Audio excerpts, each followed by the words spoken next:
descendente. É, Ah, ok.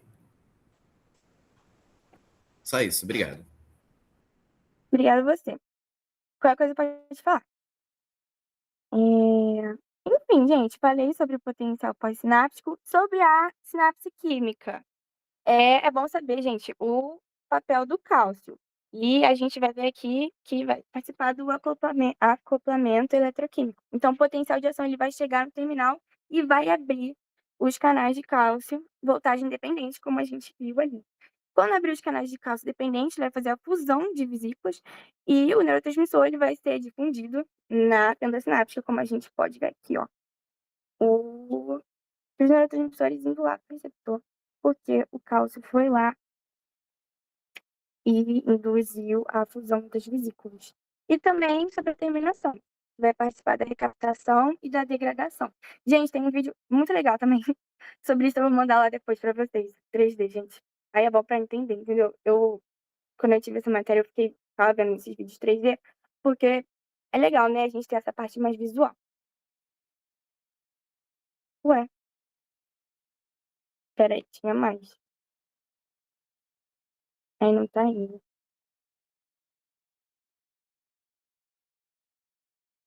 Aqui, gente. Sobre a modulação. A gente vai ter a somação. E aí a gente vai ter a somação temporal e a espacial. A temporal ela vai ser o estímulo repetido de um neurônio, enquanto a espacial ela vai ser o estímulo de vários neurônios ao mesmo tempo.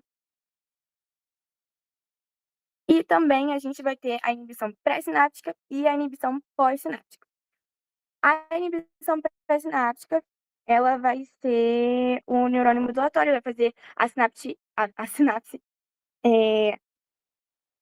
o neurônio ele vai, esse atalho ele vai disparar, o potencial de ação ele vai ser gerado e o neurônio inibitório ele vai disparar, bloqueando a liberação de neurotransmissores em uma sinapse. Mas aqui você pode ver, ó, esses dois tiveram resposta, mas esse aqui não teve, entendeu? É bom a gente prestar atenção nisso. Já no pós-sináptico, todos os alvos pós-sinápticos eles vão ser igualmente inibidos. Então, gente, essa vai ser a diferença entre a inibição pré-sináptica e a pós-sináptica. A pré-sináptica vai poder haver resposta, enquanto a pós-sináptica não vai ter resposta de nenhuma das células alvo. Tem mais uma aqui, só que, peraí.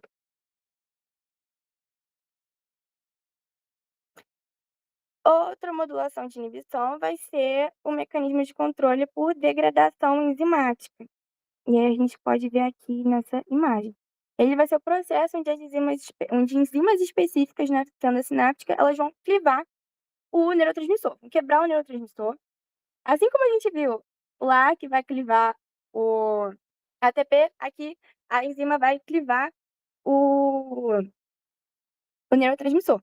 E aí ela vai inativar e vai encerrar o sinal. E vai evitar a sobreexposição dos receptores, entendeu? Fazendo essa degradação enzimática. Gente, em suma, é isso. Se quiserem fazer uma pergunta, uma coisa, acho que agora a Pamela vai falar mais sobre o estudo dirigido.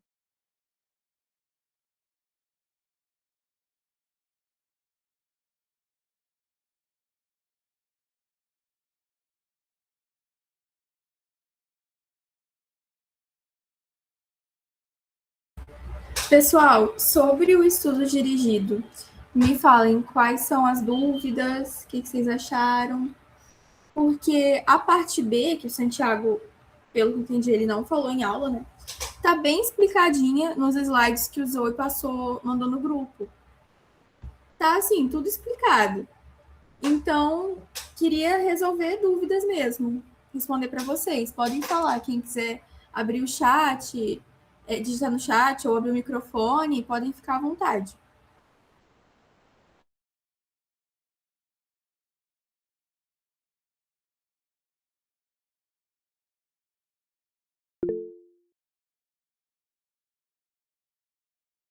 A 40 da parte A, né? Vou abrir aqui.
Vocês estão conseguindo ver?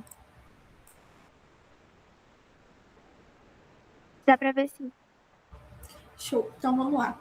No local de uma sinapse excitatória, se a membrana pós-sináptica atingir um certo limiar, despolariza rapidamente na forma de potencial de ação. Por que é falsa? Porque vai gerar um potencial graduado. O potencial de ação só acontece se a soma dos potenciais pós-sinápticos excitatórios, se a soma for suficiente para despolarizar o cone de implantação até o limiar. Então, eu acho que eu vou mostrar para vocês aquela imagem do neurônio que fica mais fácil de entender. Então, não é diretamente na membrana pós-sináptica, tem que despolarizar o cone de implantação até o limiar.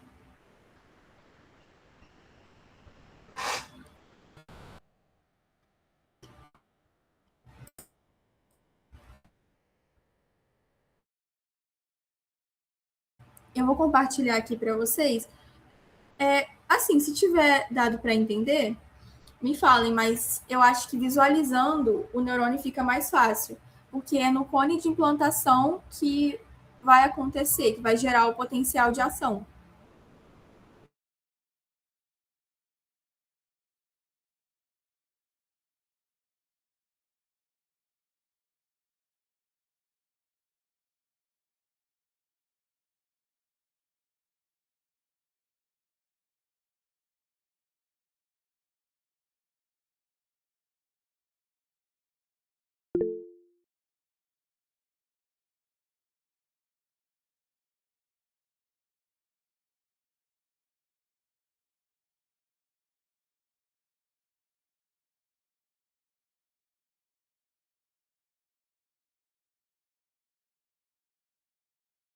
Gente, eu vou continuar compartilhando, porque senão vai demorar muito se eu ficar olhando cada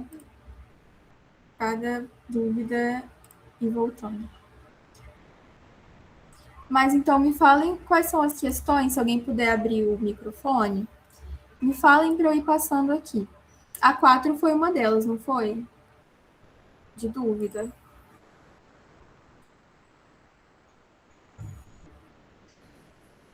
Isso, só que acho que você respondeu no grupo, mas pode passar para a turma. Sobre. Como fala? Inclusive, eu acho que a questão 4 ela é um pouco estranha, porque assim, não é errada, só que levando em consideração que no sistema nervoso autônomo é dividido em simpático e parasimpático, acaba não ficando muito específico, porque no simpático não é respondido pela noradrenalina, não pela acetilcolina.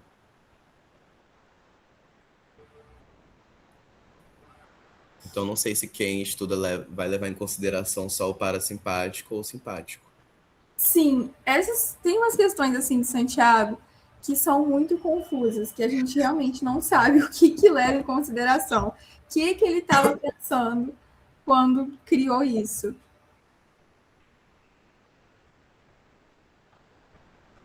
Deixa eu ver. Mas é isso. No sistema nervoso autônomo, os gânglios que projetam axônios até os órgãos-alvo respondem sempre à acetilcolina.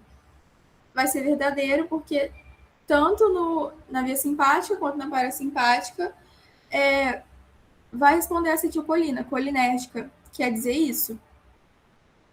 Mas eu entendo que fica bem confuso. Porque começa falando que é os gânglios que projetam axônios até os órgãos-alvo.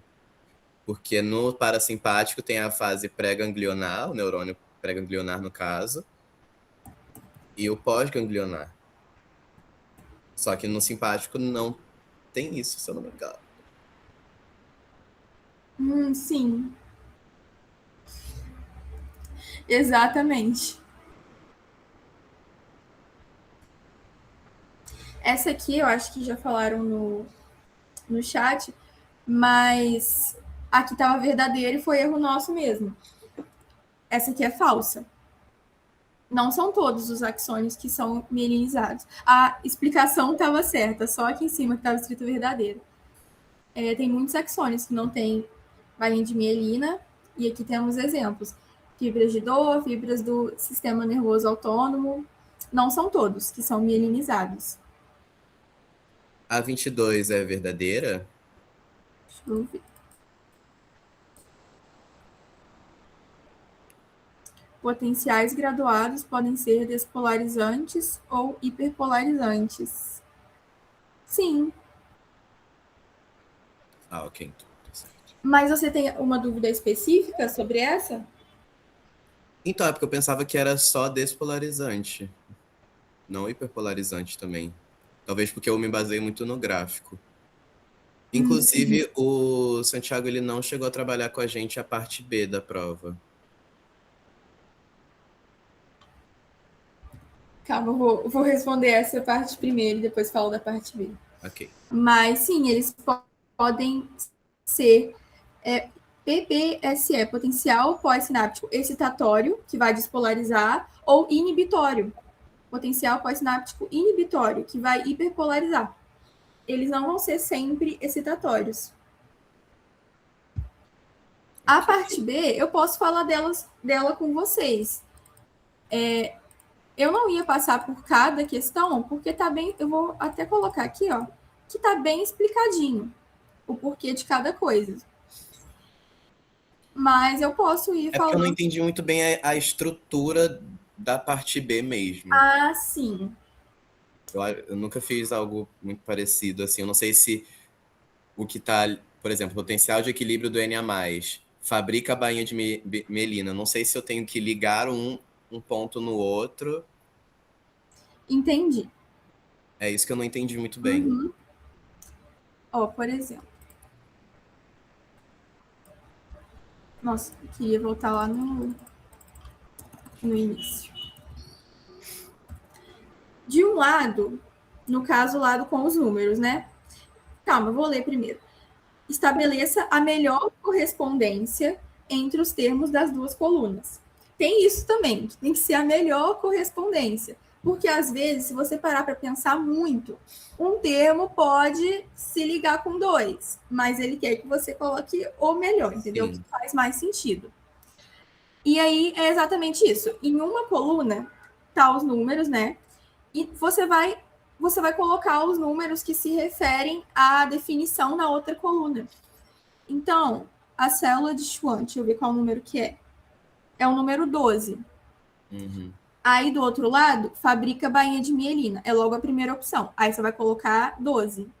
Entendeu? É porque é muito estranho a forma como ele colocou mesmo, sabe? Sim, mas ele adora porque fazer... fica um espaço sobrando, aí, tipo assim, parece que eu tô relacionando o número 1. Não sei, tá uma coisa muito estranha pra mim, eu não consigo entender. Eu entendo, é sempre assim, quando a gente vai fazer a primeira prova de Santiago, porque ele tem esse modelo que é muito dele. Ele costuma fazer muito essas tabelas.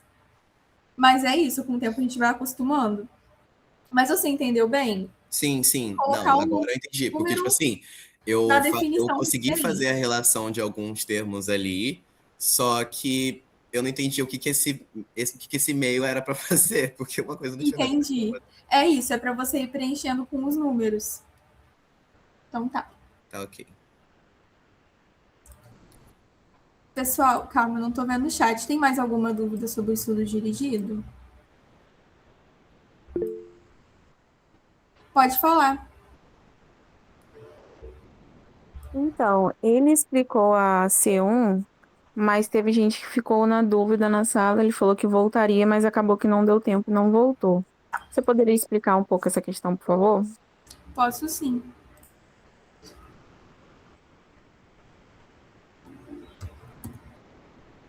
Seria essa letra A ou A e B?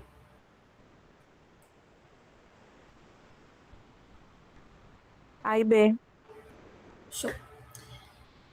Que valor de potencial de membrana se registrará na zona de disparo se ambos os axônios excitatórios são estimulados simultaneamente? Calma, tem Deixa eu abrir aqui no meu celular próprio. Porque eu não li o enunciado. Imagine que um neurônio A recebe estímulos através de 3 axônios, 2 excitatórios que têm a mesma força sináptica e um inibitório. O potencial de membrana do neurônio A é medido na zona de disparo. Quando um estímulo excitatório é aplicado através de um dos axônios, se verifica uma despolarização de 10 mV no local de registro. Quando apenas o estímulo inibitório é aplicado, se verifica uma hiperpolarização de 8 mV. Responda as seguintes questões, justificando numericamente seu raciocínio. Tá, agora sim. A. Que valor de potencial de membrana se registrará na zona de disparo se ambos os axônios excitatórios são estimulados simultaneamente? Então, são 2 estímulos excitatórios. Então, a gente vai somar cada um de 10 milivolts, então vai ser 20 milivolts a mais. O neurônio vai estar em repouso inicialmente. Em repouso, tá aqui a dica que o Zoe colocou. Lembre-se que o valor de repouso é menos 70 milivolts. Então, inicialmente, ele está a menos 70. Como são 2 estímulos excitatórios, a gente vai somar, porque vai despolarizar. Então, vai somar 20 milivolts. Por isso que no final fica menos 50 milivolts, porque é menos 70 mais 20. E aí fica menos 50. Deu para entender?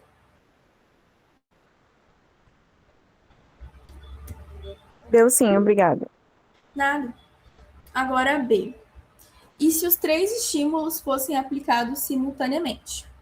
O raciocínio é o mesmo. São 2 estímulos excitatórios e um inibitório. Ele vai estar em menos 70 milivolts. Então, a gente vai somar os excitatórios mais 20 milivolts, que vai dar menos 50 milivolts. E um inibitório, que vai hiperpolarizar, então a gente vai colocar o sinal de menos, que é esse aqui, menos 8 milivolts. Ele estava menos 50, menos 8, vai dar menos 58. Entenderam?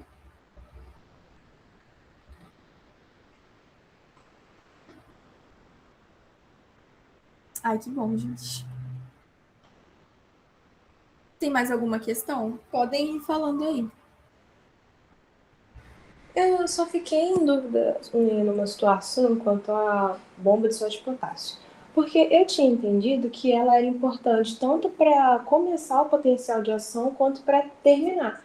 Porque no final do potencial de ação, a célula vai estar muito carregada positivamente. Aí os canais vão ter que trabalhar para, né, voltar ao estágio de repouso. Aí, pelo que eu entendi, a bomba era tanto importante para esse final, quanto para começar o próximo, porque o próximo potencial de ação não vai conseguir ser iniciado se a célula não se regular. Mas aí, assim, o que o Santiago falou na última aula, eu entendi que ele disse que não era importante para acabar, tipo, não era essencial. Mas é isso mesmo? Entendi errado.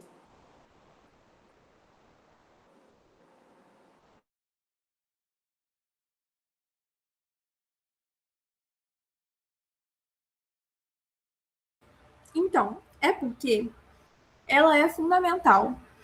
Porque sem ela o neurônio não vai estar pronto. Mas não é ela que vai realmente começar o potencial de ação e nem terminar.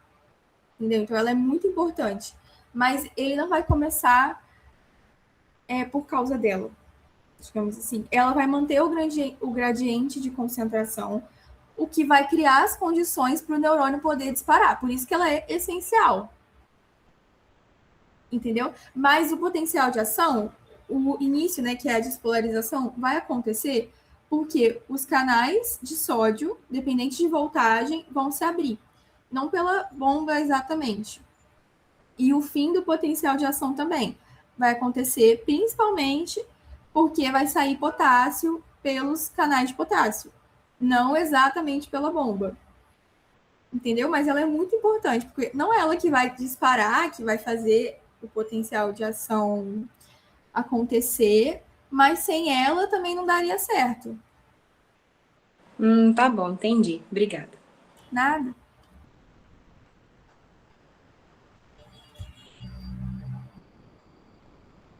Tem mais dúvidas, pessoal?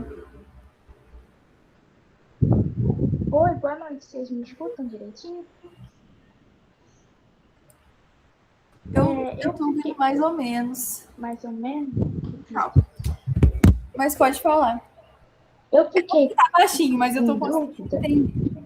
Tá, eu fiquei em dúvida na parte C2 do estudo dirigido, que no gabarito que o Santiago colocou lá pra gente no Classroom, tá falando que o estímulo E1 é inibitório e o E2 é excitatório. Só que eu não consegui identificar esse gráfico, tipo, interpretar esse gráfico e meio que saber se, se por que é, né? Porque um é inibitório e o outro é excitatório.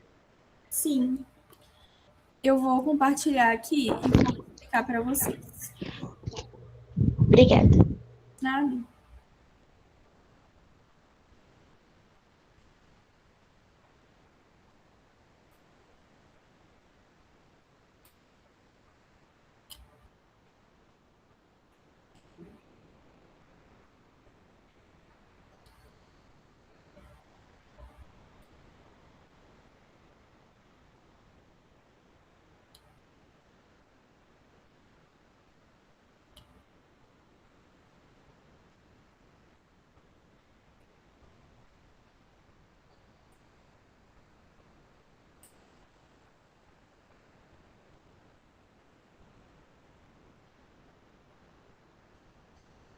Tá dando para ver direitinho?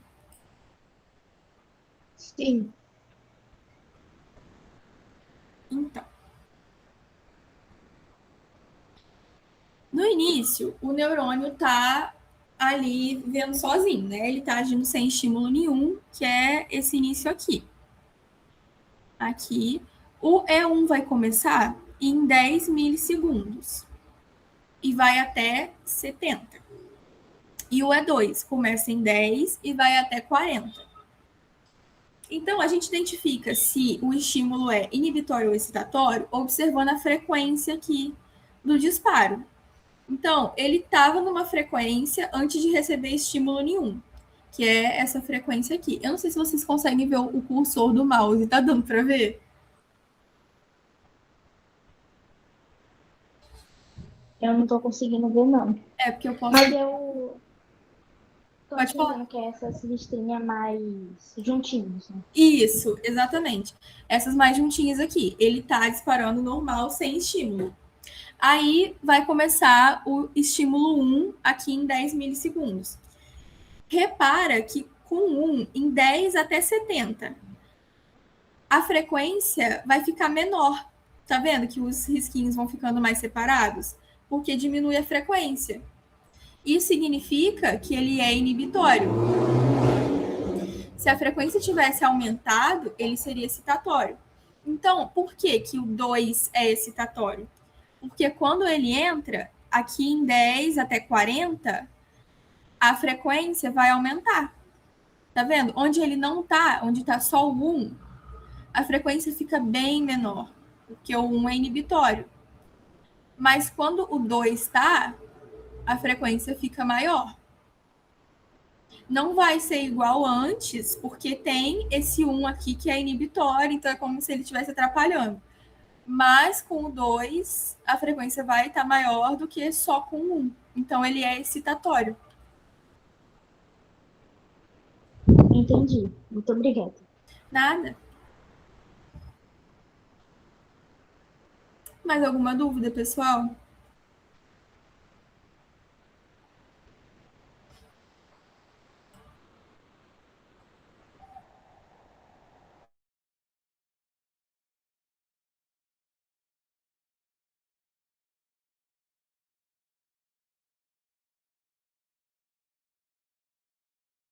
Podem abrir o microfone ou mandar no chat, porque agora eu tô conseguindo ler o chat.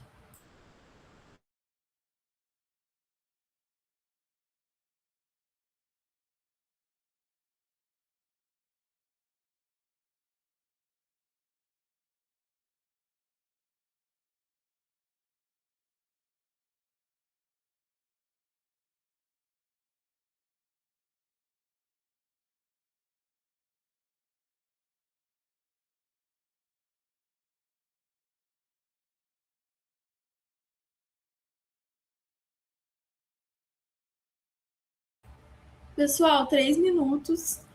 Então, tem mais alguma dúvida? A gente pode encerrar. Porque se tiver mais dúvidas, a gente cria outra sala, não tem problema.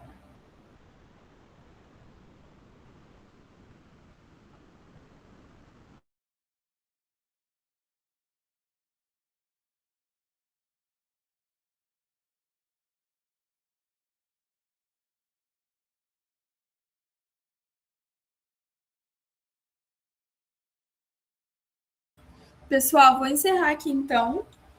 Mas qualquer dúvida, mandem no grupo ou no privado também. No privado, no meu privado, no do Zoe, da Júlia.